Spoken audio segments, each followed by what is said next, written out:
আসসালামু আলাইকুম। আজকে আমরা দেখাবো যে গরুকে কীভাবে আমরা গ্রুমিং করব।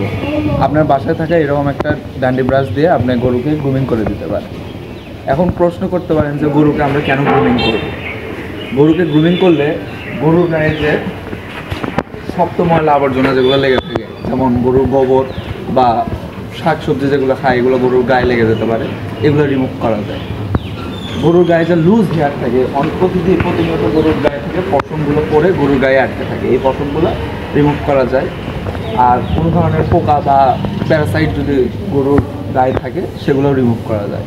এবং সবচেয়ে ইম্পর্টেন্ট যে বিষয় সেটা হচ্ছে সাবকিউটেনিয়াস ব্লাড সার্কুলেশন, এটা ইনক্রিজ হয়। তো আমরা এখন দেখবো যে কীভাবে আমরা গ্রুমিং করবো। তো প্রথমে গ্রুমিং করার জন্য আমরা একটি ব্রাশ ব্যবহার করবো, এর নাম হচ্ছে ডান্ডি ব্রাশ। প্রায় সবার বাসাতেই থাকে। এইরকম ব্রাশ দিয়ে যে চুলের ফ্লো যেদিকে আছে আমরা সেই দিকে স্ট্রোক দেওয়া দিকে এইভাবে গ্রুমিং করলে গরু একদম শান্ত হয়ে যাবে।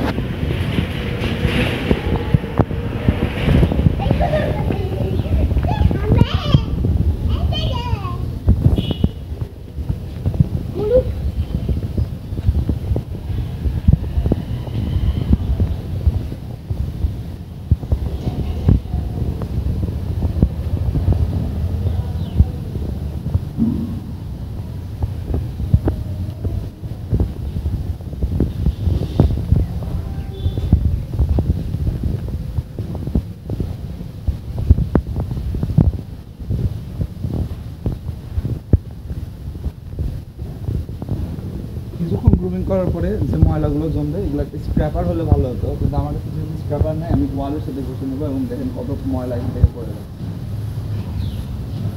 এবং আপনারা চাইলে খুব সহজে এভাবে গরুকে গ্রুমিং করাতে পারেন। ধন্যবাদ।